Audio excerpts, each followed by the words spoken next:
Hello everyone, so glad to be back with you with another episode. మిమ్మల్ని అందరినీ ఇలాగా కలుసుకోవడము చాలా సంతోషంగా ఉంది. ప్రభు అయిన యేసుక్రీస్తు నామంలో మీ అందరికీ శుభములు. So before we get into the word, a quick prayer, and we, as the title suggests, we are going to talk about discernment or discerning. చిన్న ప్రార్థన చేసుకొని వాక్యం ధ్యానం చేసుకుందామండి. Precious Father, thank you so much for your goodness and for your mercy. Lord, we need your presence. We need your goodness and grace. Lord, cover us with the precious blood of Jesus Christ and lead us with your Holy Spirit and help me to be your mouthpiece. Lord, let your presence, let your words alone cleanse us and transform us and bring in the conviction that is needed in our lives. In the most precious Jesus' name I pray. Amen. Amen. So, and I also pray that there won't be any technical glitches or any sorts of disturbances. Lord, bind all the powers of darkness in the mighty name of Jesus Christ, I pray. So all right.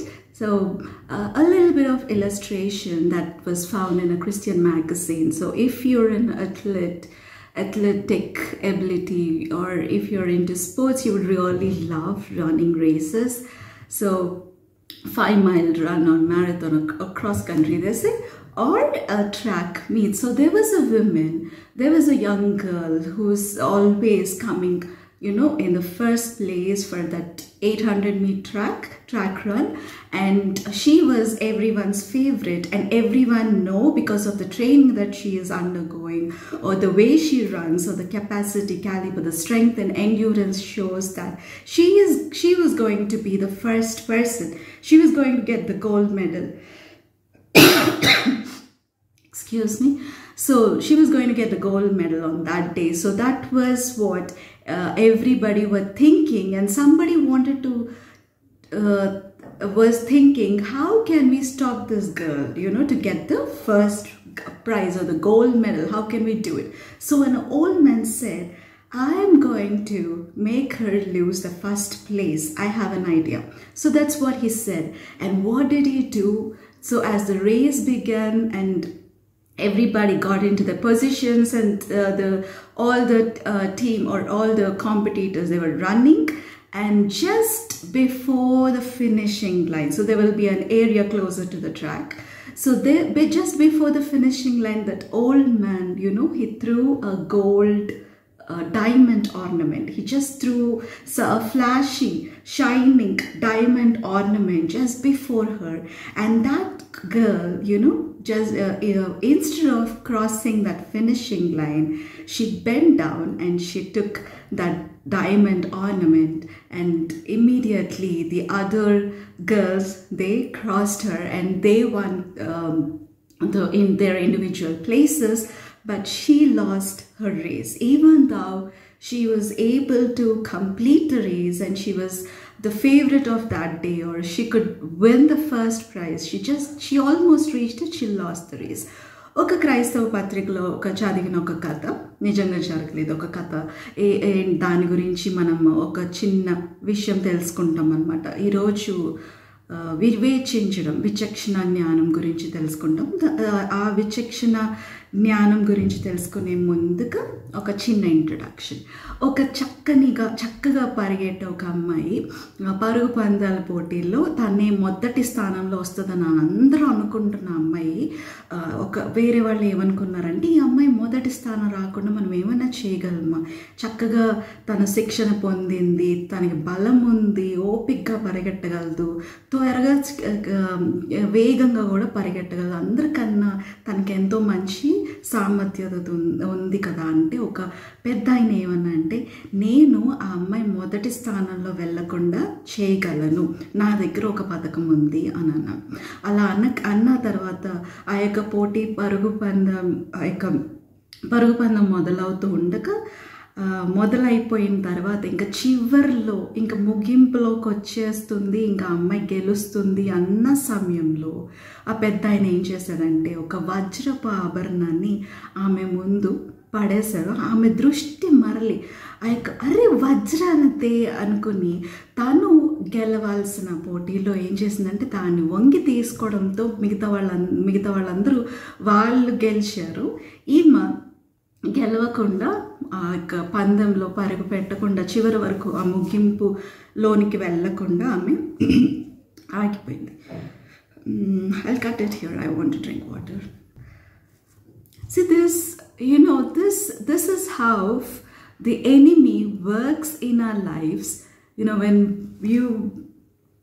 we almost reached the end of the race and we are going to get that, that blessing, or we are going to do that work of God, or we are going to do something that God has planned for us. It's going to be a transition from this stage of life to another stage of life. Some distraction, happens just before we reach. This is when the devil gets much more activated, and that is what is happening here with Nehemiah and the Israelites. They finished the constructing the wall. There was no breach, there was no gap. Breach means a gap. There was no gap, and just gates have to be installed. So 99% of the work is done. There's just one person, and this was the time the enemies Sanballat and Tobiah, they were starting to get highly activated, and they want to try some distracting method to stop the work. మన జీవితాల్లో ఇంకా ఈ దశ నుంచి ఇంకొక దశకి వెళ్ళేది ఉంది, లేకపోతే ఒక బహుమానం పొందుకునేది ఉంది, ఒక ఆశీర్వాదంలోకి వెళ్ళేది ఉంది, ఒక దేవుని పని ముగించేది ఉంది, ఏదో ఒక కార్యము ఇంకా ముగిస్తాము. చాలా కష్టపడ్డ తర్వాత ఎన్నో సవాళ్ళని ఎదుర్కొన్న తర్వాత after facing so many challenges and it's just finishing line, ఒక చిన్న అడుగు వేస్తే ఇంకా ముగింపులోనికి వస్తుంది అన్నప్పుడే చాలా సాతానుకు సంబంధించిన శోధనలు ఎవరో ఒకరు ఆటంకపరచడము, ఏదో ఒక విధంగా మన దృష్టి మరల్చే కార్యాలు ఎక్కువగా జరుగుతూ ఉంటాయంట. అలాంటి పరిస్థితుల్లో ఇక్కడ నెహమ్యాతో పాటు ఉన్న ఇశ్రాయేలీలు ఆ గోడ అంతటినీ చక్కగా వాళ్ళు ముగించారు. ఇంకా ఏ ఖాళీ లేకుండా, ఏ సందు లేకుండా ఆ గోడను ముగించారు.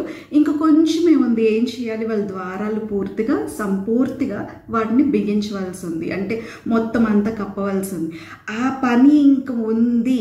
ఇంక ఈ సన్బలాతు గెషం అన్నవారు ఇంత పని ముగించిన తర్వాత వాళ్ళు ఏం చేశారు, ఇంకా ఎక్కువగా ఈ యొక్క దృష్టి మరల్చడానికి, నెహమ్యా దృష్టి మరల్చడానికి వాళ్ళు పూనుకున్నారు. So just a disclaimer, again and again we should learn this truth that when reading the Bible we will go into their context and apply in our lives, but there's a tendency to look at the positive character and think that positive character, it's me, and all the negative characters are somebody whom we don't like maybe, and so whatever God is or the Lord was speaking to the main characters, we tend to take it as it is. But what we are doing is we are going into that context, and it's not our story. It is about knowing God. It is knowing the principles of God. It is knowing about the character and the attributes of God. And then we will learn, like from the human perspective, is like what we should learn from this character, from this person, and what we can unlearn. Or am I in that place? Or is this kind of promise that God is giving me in my situation as well? That's how we are going to take it. So both the positive people and the negative people. So that's how we have to apply in our context. ఇంకా మనం కొంచెం ముందుకు వెళ్ళక ముందు మాటికి మనం ఒక సత్యం ఏది గ్రహించుకోవాలంటే, వాక్యాన్ని మనం దాని సందర్భంలో చదివిన తర్వాత మన పరిస్థితులకి మన సందర్భానికి అన్వయించుకుంటున్నప్పుడు కొంచెం జాగ్రత్తగా చూడాల్సిన విషయం ఏంటంటే, చాలాసార్లు ఏదైనా ఒక కథానాయకుడు ఉంటే, ఒక మంచి వ్యక్తి ఈ యొక్క జరుగుతున్న సంఘటనలో ఉంటే, వాక్యంలో ఉంటే దేవుడు వాళ్ళకి ఏమైనా చెప్తుంటే నేరుగా అది తీసేసుకోవడము, ఇంకెవరైనా అందులో దుష్టమైన వ్యక్తులు ఉంటే వాళ్ళు మనకి ఇష్టం లేని వ్యక్తుల్లో వేరే వాళ్ళ కోసం అనుకుంటాం. కానీ అలా కాదు, మనం వాక్యాన్ని ధ్యానిస్తుంది ఇది దేవుని గురించిన గ్రంథం, దేవుని గురించి తెలుసుకుంటాము. చూద్దాము.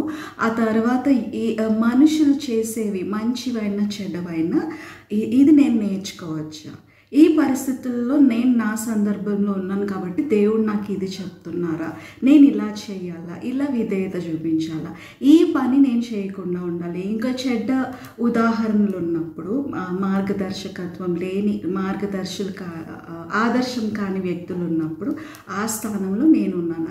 ఎవరైనా మనకు అలాగ వ్యతిరేకించవచ్చు. సో దానికి బట్టి దేవుని వాక్యం ఎలా చెప్తుంది, దేవుడు మనల్ని ఎలా ఉండమన్నారు, అలాగా మన సందర్భంలో అన్వయించుకోవాలి. మాటికి ఈ శోధనలో నుంచి మనం బయటకు రావాలి. సాతాను కూడా లూకాసు వార్త గురించి ధ్యానించుకుంటున్నప్పుడు చూసాం కదా, వాక్యాన్ని ఉపయోగించి కొంచెం ట్విస్ట్ చేసి వక్రీకరించి దారి మళ్ళిస్తారు. అయితే యేసు ప్రభు వారు సందర్భంలో ఉన్న వాక్యాన్ని జాగ్రత్తగా ఎలా ఉందో అలాగా ఆయన సందర్భానికి అన్వయించుకుని మనం కూడా అలాగే చేయాలి. So the Satan, he tries to twist the word of God himself, like with out of context things. So but like Jesus, we have to look the word of God in its context and apply in our context in the right way. That will be the victory. అదే మనకి విజయాన్ని ఇస్తుంది. So that's a very long introduction today. So we are going into the actual thing. So this Sanballat and Geshem, they were sending open letters to Nehemiah and telling that we will go and meet in such and such a place, a far off place. So this is the plain of Ono, and we are going to discuss, let's meet together. So they were calling Nehemiah alone. So the topic is discernment. So parallelly we will see how we can discern God's voice, how we can discern the Satan's voice, how we can discern the people who are against us. This discernment we need in our lives, because only with the discernment we will do the will of God, or we will miss the will of God if we don't have discernment. That is very much needed. We must know how people are approaching us. Like, we must really understand how the Satan is putting his thoughts in our minds. He won't come with two horns, but he would put such a circumstance or such kind of environment or people around us, that would initially distract us from the perfect will of God, or from the word of God, or from Jesus himself. So ఈ యొక్క సన్బల్లాతు గెషెం ఏమన్నారంటే, ఒంటరిగా నెహెమియాని ఒక దూరమైన ప్రదేశానికి, మైదానంలోనికి రా, మనం అక్కడ కలుసుకుందాం, మాట్లాడుకుందాము అని అంటున్నారు. మనం ఈ వాక్యం చదువుతుండగానే ఆ రోజుల్లో జరుగుతుందని, మన కాలంలో విచక్షణ కలిగి ఎలా ఉండాలి, వివేచించడం ఎలా చేయాలి అన్నది మనం చూసుకుంటూ వెళ్దాం. ఈ వివేచన వరము, విచక్షణ కలిగి ఉండడం, ఈ యొక్క ఇది ఎందుకు అవసరం అంటే, దేవుని స్వరమా కాదా, దేవుని చిత్తమా కాదా అని వివేచించే జ్ఞానం మనకు ఉండాలి. అలాగే ఇది మనుషులు సాతాను సంబంధులుగా ఉండి మనల్ని దేవుని నుంచి దూరపరుస్తున్నారా, లేదా దేవునికి సంబంధించిన వాళ్ళు మన దగ్గరకు వస్తున్నారా చూడాలి.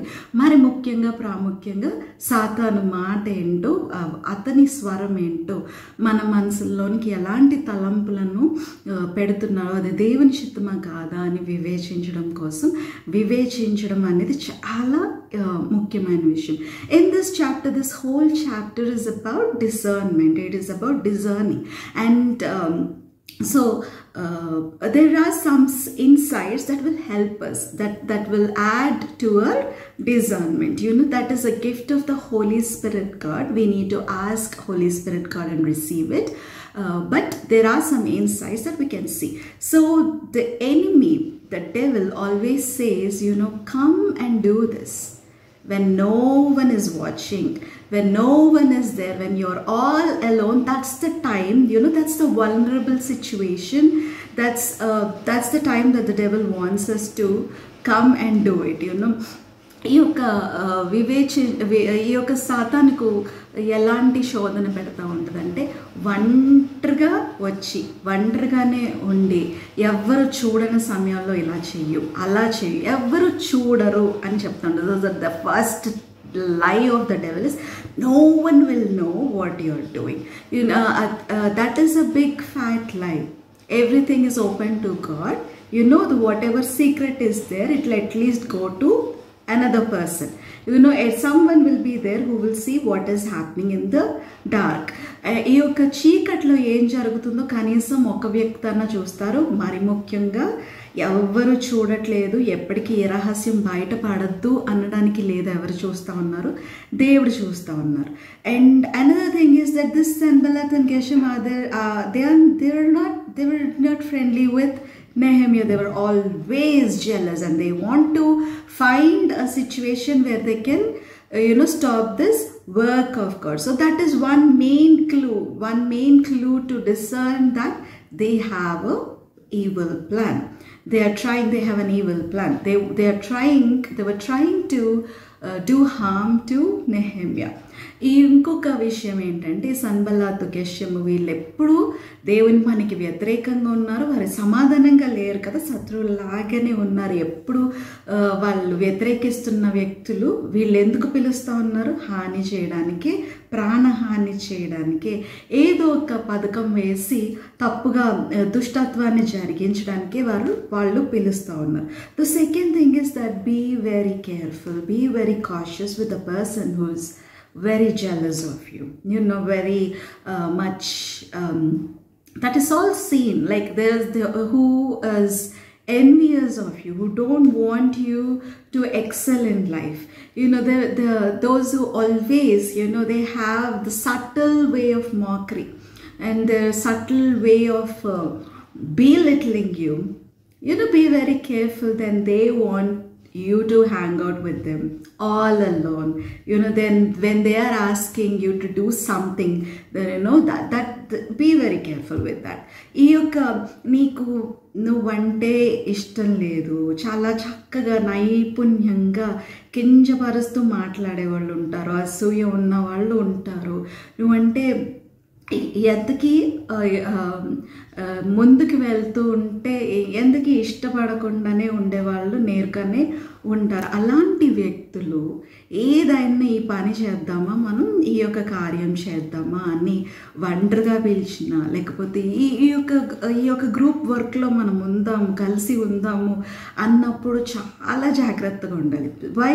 They will be waiting to find one mistake, one loophole, just like people were waiting for Daniel to do any mistake. Even the positive thing, godly thing, they proved it as they made a trap and they proved it as a wrong thing. ఎందుకు అంటే దానియేలు సమయంలో ఎలా ఉన్నారు వాళ్ళు? చాలా మంచి పని చేస్తున్నా కూడా, దైవికమైన కార్యం దానియేలు చేస్తున్నా కూడా ఏమని వాళ్ళు అది తప్పుగా చూపించడానికి ఎప్పుడు ఏ చిక్కులో పట్టుకుందామా అని ఎదురు చూస్తూ ఉన్నారు. కాబట్టి అలాంటి వాళ్ళతో దూరంగానే ఉండాలి, వీలైనంత దూరంగానే ఉండాలి. And we also know the first brutal crime had happened when Cain killed Abel, right? The Cain was so angry that God did not accept him and his offering, but accepted, he was comparing, accepted Abel and Abel's offering.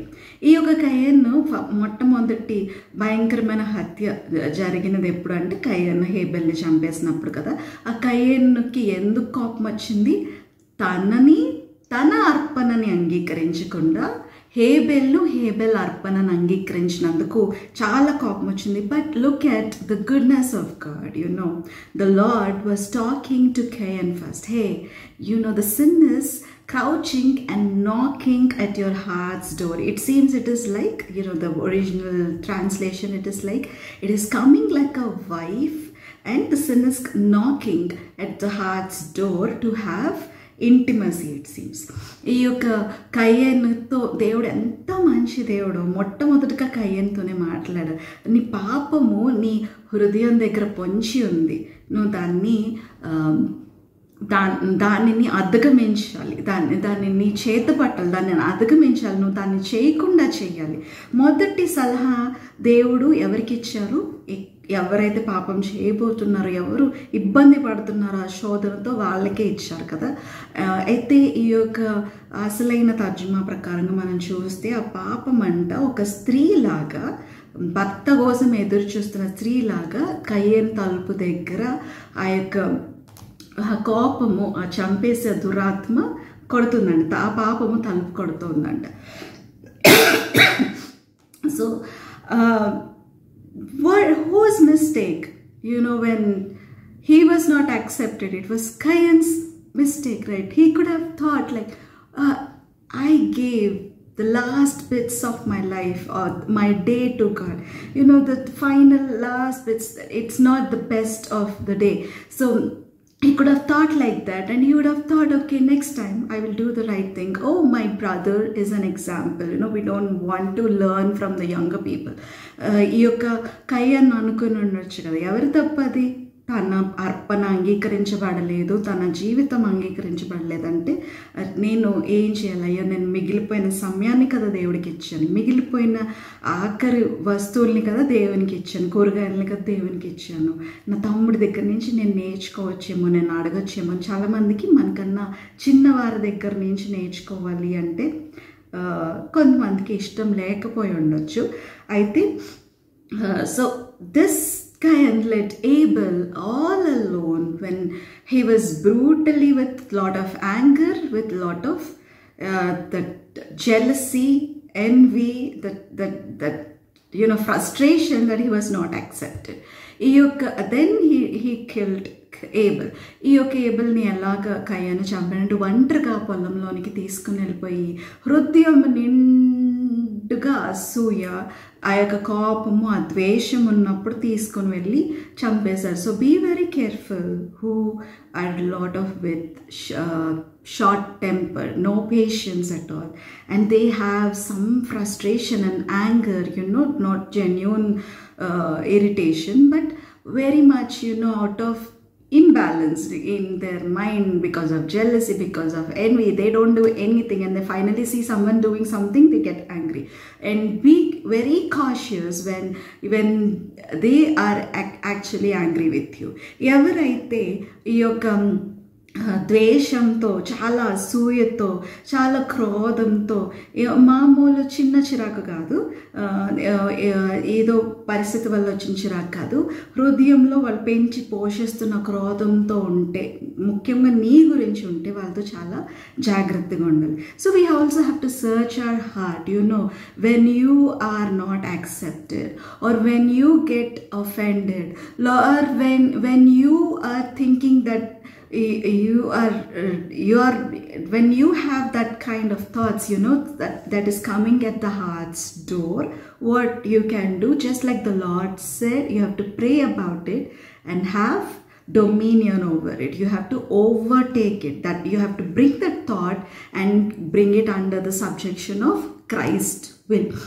ఒకవేళ మీరు ఆ పరిస్థితుల్లో ఉంటే, మీకు ఆ ద్వేషం వస్తుంటే, మీకు అసూయ వస్తుంటే, ఆ తలంపును దేవుడు చెప్పినట్లుగా ఏం చేయాలి? అది పొంచి ఉంది, దానిని చెరపట్టాలి. క్రీస్తు యొక్క చిత్తానికి, క్రీస్తు యొక్క ప్రణాళికకి, దేవుని చిత్త ప్రకారంగా ఆ తలంపు మంచిగా మారిపోవాలి, ఆ తలంపు చెడ్డ తలంపు పోయి మంచి తలంపుగా మారిపోవాలని ప్రార్థనాపూర్వకంగా దానిని చెరపట్టాలి. So like this 3 times it happened, and 4 times it has happened, and the 5th time, they have tricked with another open letter. Why open letter? So that everybody will listen. He can actually send a private letter, but he was sending open letter so that people would listen, and they will get that fear or that terror. Not just Nehemiah is a strong person, there was a strong person there. So but these people wanted the people to leave one after the other. So if there's any controversy, some people, they don't stay in the controversy. That's okay, that's genuine. But so this is a trap of the devil. ఈ యొక్క బహిరంగమైన లేఖలే లేఖలే పంపిస్తున్నారు. ఈసారికి 4 సార్లు పంపించారు. 5వ సారికి ఒక చిన్న ఇంకా ప్రణాళిక వేసి పంపించారు. అయితే ఈ బహిరంగమైన ఉత్తరాలు ఎందుకు అంటే నెహెమియాకి వాళ్ళు వ్యక్తిగతంగా ఒక ఉత్తరం పంపించవచ్చు. అయితే అందరూ వినాలి. నెహెమియా ఒక బలవంతుడుగా, నెహెమియా కలవర పడిన తను అది అధిగమించగలరు. కానీ ప్రజలు అది వింటే ఒక్కొక్కరుగా వెళ్ళిపోతారేమో, కొంతమందికి గొడవల్లో ఉండడం, చిక్కుల్లో ఉండడం ఇష్టం ఉండదు కదా, వాళ్ళు బలహీనపడతారేమో అన్న ఆలోచనతో, దురాలోచనతో వాళ్ళు బహిరంగంగా లేఖలు పంపుతూ ఉన్నారు. ఈ end the 5th letter is such a manipulation, such a lie, such a deception, it's such a trap that they were saying, Nehemiah, you wanted to be a king, right? You want to build your own kingdom, right? You have made others also tell that you're going to be a king, and this will go to the Persian king, and you will be in problems. So now you come. So they were like almost blackmailing. They were trying to trap Nehemiah. ఈ యొక్క నెహెమియాను వాళ్ళు ఎలాగంటున్నారంటే 5వ సారి ఉత్తరం పంపించినప్పుడు, నువ్వు ఎందుకు రావట్లేదు, మాకు తెలుసు, నువ్వు రాజు అయిపోవాలనుకుంటున్నావు, అందరికీ రాజు రాజు అని చెప్పుకుంటూ ఉన్నావు, ఈ విషయం పర్షియా రాజుకి తెలుస్తుంది, అప్పుడు నీ ప్రాణానికే, నీ యొక్క పదవికే చాలా ఆటంకంగా ఉంటుందని వాళ్ళు భయపెట్టాలని, ఇప్పుడు నువ్వు రా, మా దగ్గరికి రా, మేము మాట్లాడతాం కదా అనుకొని ఒక ఆఫర్ లాగా, ఒక బ్లాక్మెయిల్ లాగా వాళ్ళు చేస్తూ ఉన్నారు. అయితే నెహెమియా ఏం చేస్తాడు, వెంటనే వాళ్ళు చెప్పారు, he told very clearly, Nehemiah, immediately, you are creating your own imagination, it's out of your own mind, you're nicely fabricating a story, right?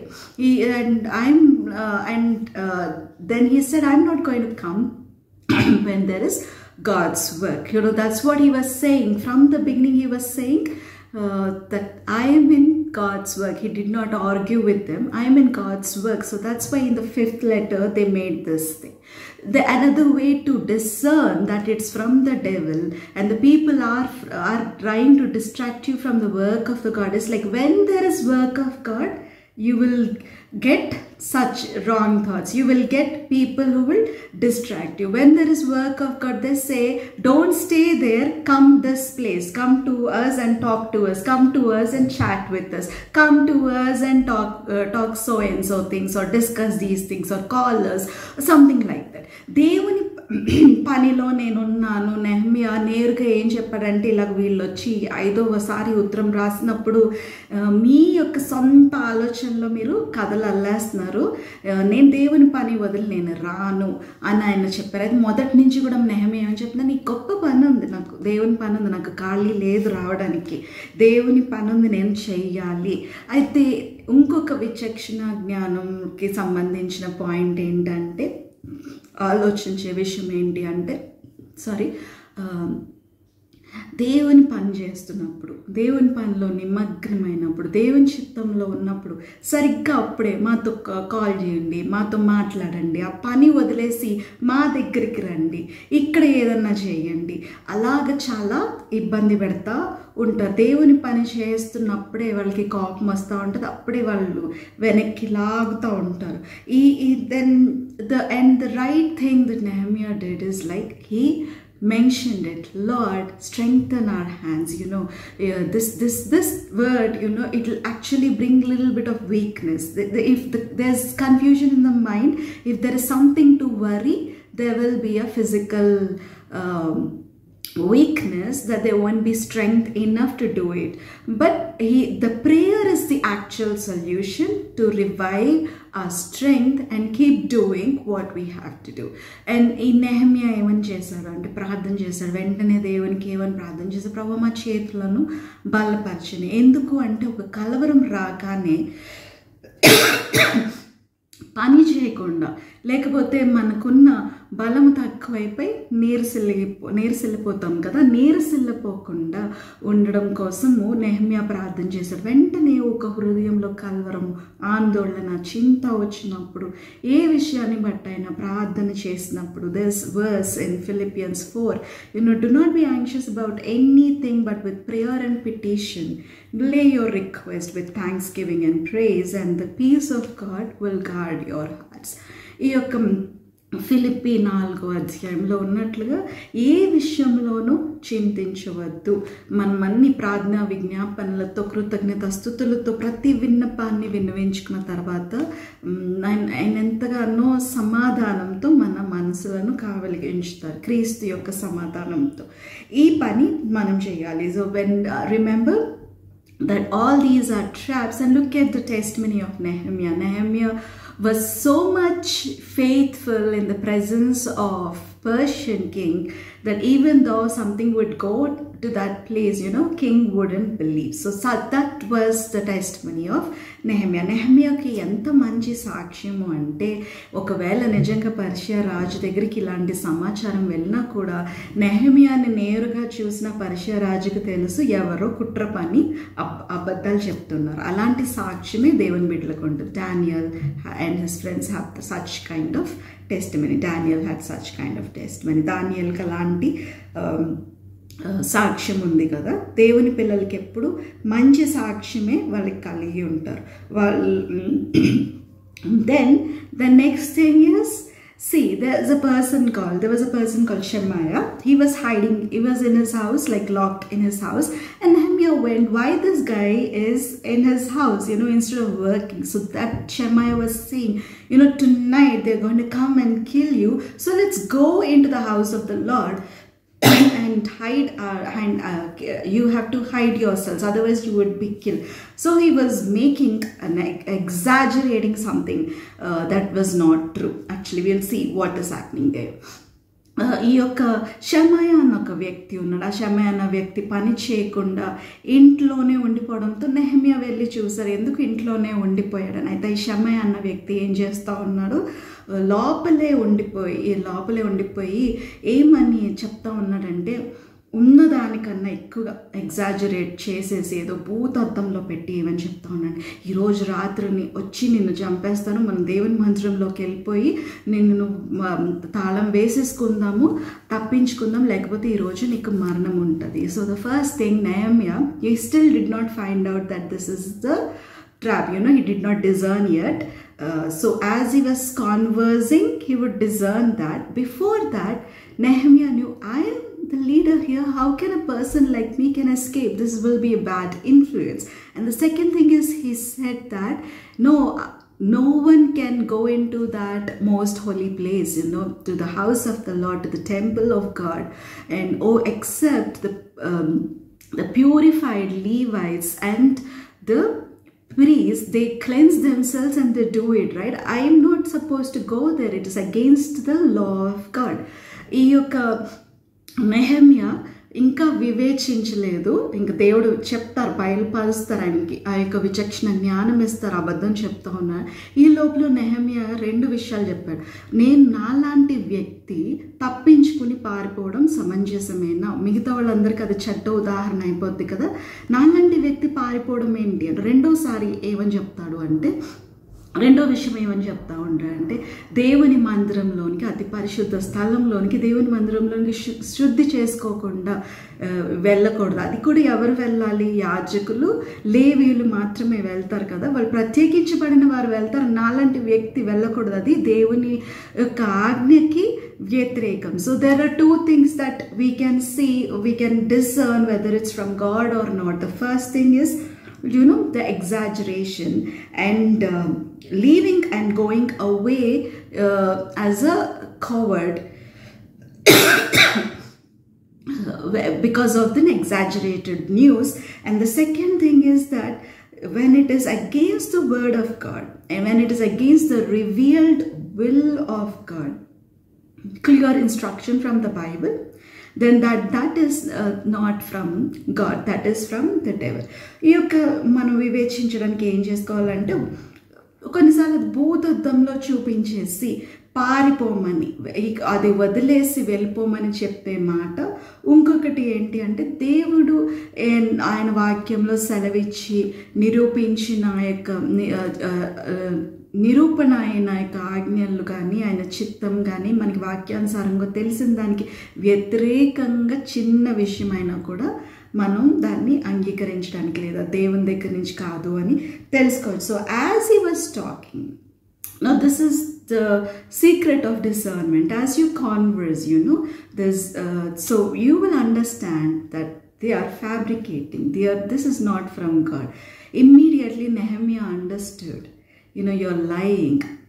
Tobiah gave you a bribe to lie and to kill me. You want me to go and escape and be in a vulnerable situation. So immediately he rebuked that.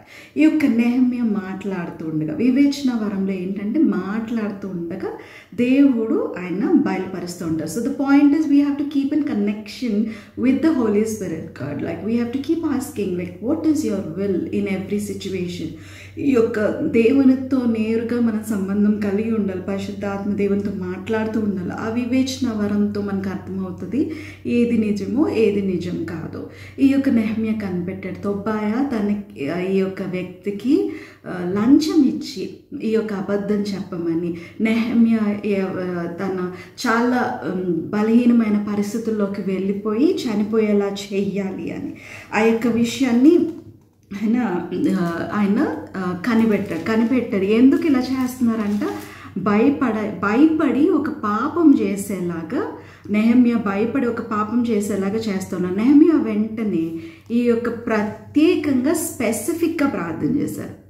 దాన్ని ఏదో వేగ్గా అలాగ ఒక మాటలో తేల్చి ఒక 5 నిమిషాలు ప్రార్థన చేయలేదు. కానీ ఏమని ప్రార్థన చేశారు? ఇదిగో ప్రభా, ఈ సన్బలాతు తోబియాని మీరు జ్ఞాపకం చేసుకోండి. వాళ్ళు ఏం చేస్తున్నారో చూడండి. ఇంకా ఎవరున్నారు?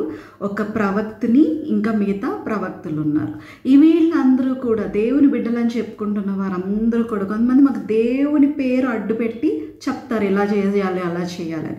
అలాంటి వారందరినీ కూడా నువ్వు జ్ఞాపకం చేసుకోవు ప్రవ్వా అని ఆయన ప్రార్థనలో ఆ విషయాన్ని పెట్టాడు. So Nehemiah why they were doing this? They wanted Nehemiah to be afraid and do a sin. So this is also a thing to discern, that out of fear they want you to sin, or the devil wants you to sin. And what did Nehemiah did? He did not pray a vague prayer, generalized prayer. He prayed very specifically who were the people, Sanballat and Tobiah, and there's a prophetess, Noadiah it seems, and the rest of the prophets. So he prayed very specifically, remember them and what they are doing. So the one thing is, we have to pray very specifically to the detail to God. To whom else we will go? We will go to the Heavenly Father himself, right?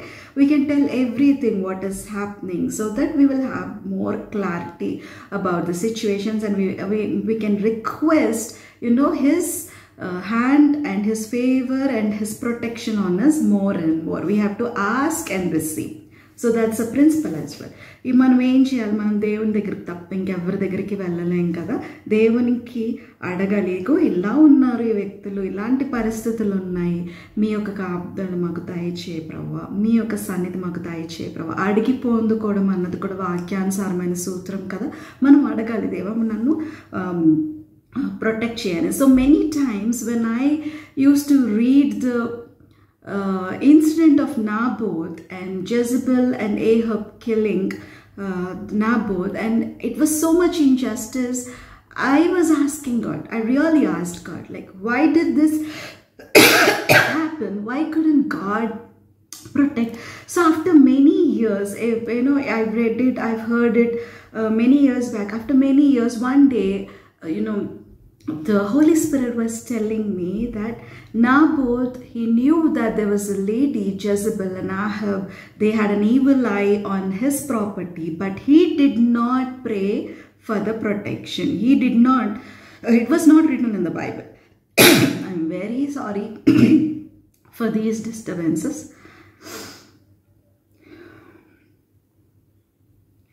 ఈ యొక్క నాబోతు పొలం కోసం ఆహాబు యెజబెలు చంపడం అన్నది నాకు ఆ సంఘటన చదివినప్పుడు నేను ఎప్పుడు కలవరంతో ఉండేదాన్ని.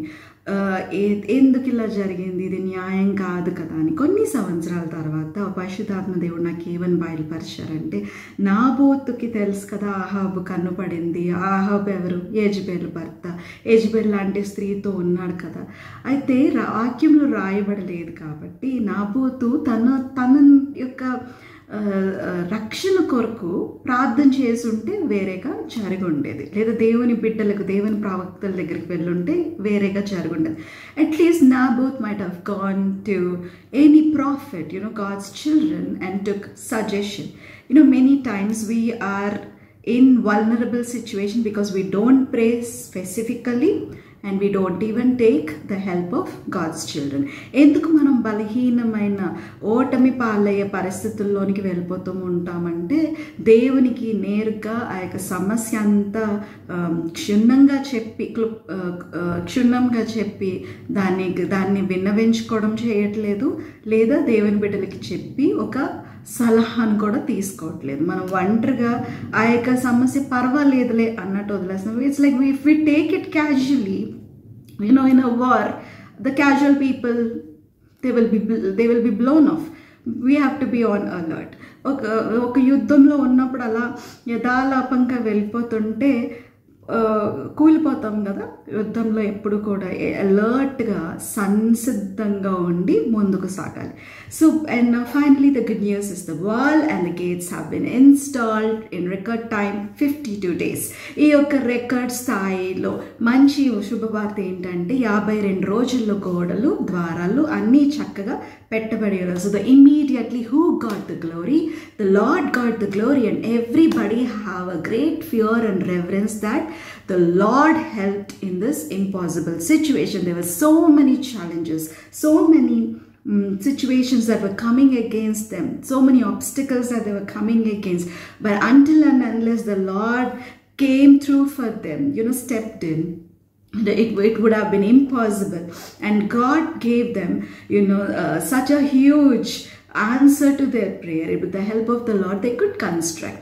ఎన్నో సవాళ్ళు, ఎన్నో యొక్క ఆటంకాలు ఎదుర్కొన్నా సరే ఈ యొక్క కార్యం జరిగిన వెంటనే అందరికీ అర్థమైన విషయం ఏంటంటే, భయభక్తులు కలిగించిన విషయం ఏంటంటే, దేవుడే తన ప్రజలకు సహాయం చేశారు. ఇదెంతో అసాధ్యమైనది. మొట్టమొదటి ఆ యొక్క గ్లోరీ, మహిమ ఎవరికి దక్కింది అంటే దేవునికే దక్కింది, ఆయనకే దక్కవలసింది. Only the lord is eligible to receive such honour and glory.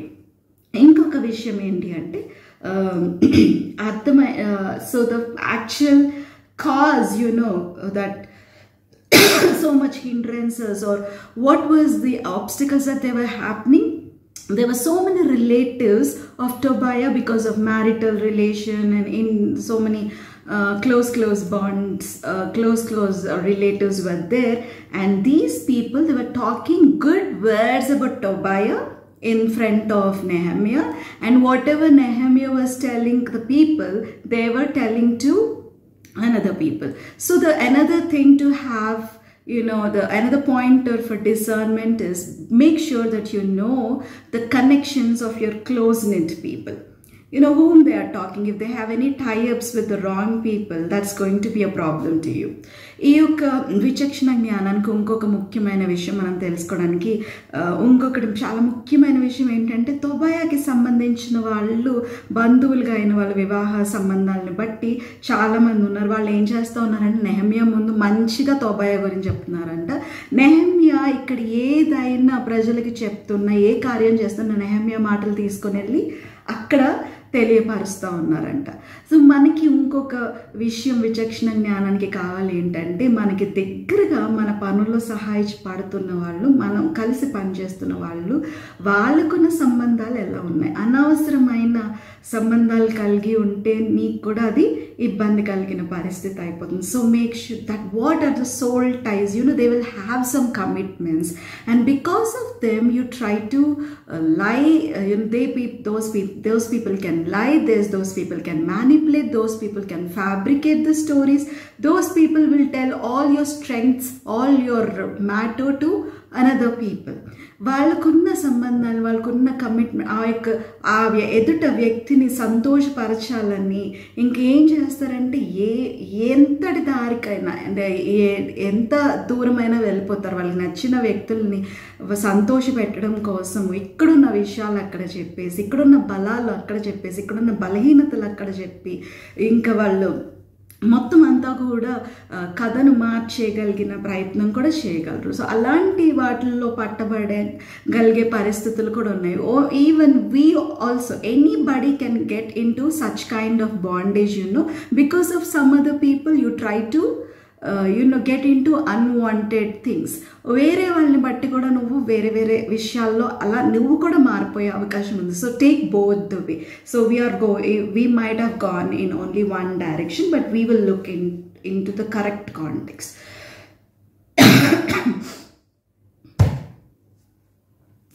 So the another thing is like be very careful when you're working for two different setup of people, like two different organizations.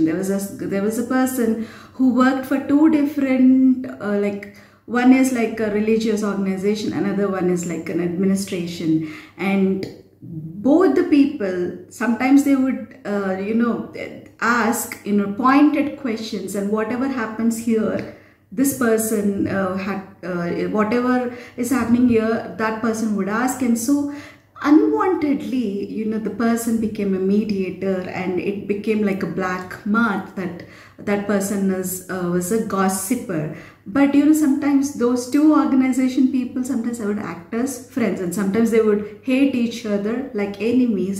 When the middle people, they can suffer. So prayerfully, when people ask about other people's work, other institute work, you have to really be careful.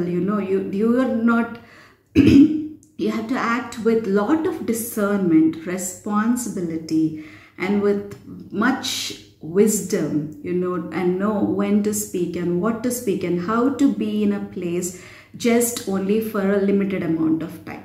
ఒక వ్యక్తి ఎలాగా అంటే రెండు సంస్థలకు సంబంధించి పని చేయడంతో ఇక్కడ ఏమన్నా జరిగితే వాళ్ళు కొన్ని ప్రశ్నలు అడిగి ఇక్కడున్న వాళ్ళు ప్రశ్నలు అడిగి ఇక్కడున్న సమస్యలు ఇక్కడున్న విషయాలు తెలుసుకొని అక్కడున్న విషయాలు ఇక్కడ తెలుసుకొని మొత్తానికి ఎలా అయిపోయిందంటే మధ్యలో ఉన్న వ్యక్తి గాసిప్ చేసే వ్యక్తిగా అదొక పిక్చర్ అయిపోయింది. అయితే చాలా జాగ్రత్తగా ఉండాలి రెండు సంస్థలు. ఒక్కొక్కసారి వాళ్ళు కలిసిపోయి స్నేహితుల్లా మాట్లాడుకునేవారు, ఒక్కొక్కసారి వాళ్ళు గొడవలుగా శత్రువుల్లాగా ఉన్నారు. అయితే మధ్యలో ఎవరు నష్టపోతూ ఉంటారంటే మధ్యలో ఇలాంటి వ్యక్తులు. ఏంటి అక్కడ లోపం అంటే ఎవరైనా వేరే సంస్థల గురించి వేరే వ్యక్తుల గురించి అడుగుతున్నప్పుడు చాలా బాధ్యతాయుతంగా, చాలా జ్ఞానయుక్తంగా, విచక్షణ వివేకం కలిగి ఎప్పుడు నోరు తెరవాలో, ఎప్పుడు ఆ యొక్క మాటల్ని తప్పించుకోవాలో, ఎంత సమయం ఎక్కడ ఉండాలో గమనించుకొని ఉండాలి. ఇది కూడా సాక్ష్య జీవితానికి చాలా మంచిది. This is also very much important for a great witness. So I am very happy to share this chapter, and we are going to continue Nehemiah's book and a lot of other things as well, and there are many other things that are going to come up from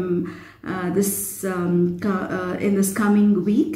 So please pray for those things, and God bless you till we meet again. మనం ఇంకా ఈ యొక్క వాక్యాన్ని పంచుకోవడం చాలా సంతోషంగా ఉంది. ఇంకా ఈ వాక్యాన్ని ధ్యానించుకుంటూ ఉంటాము, ఇది ముగిస్తాము నెహెమ్యా గ్రంథాన్ని, ఇంకా కొత్త విషయాలు కూడా నేర్చుకుంటూ ఉంటాం. తిరిగి మనం కలుసుకునేంత వరకు దేవుడు మిమ్మల్ని సమృద్ధిగా దీవించును గాక. God bless. Shalom.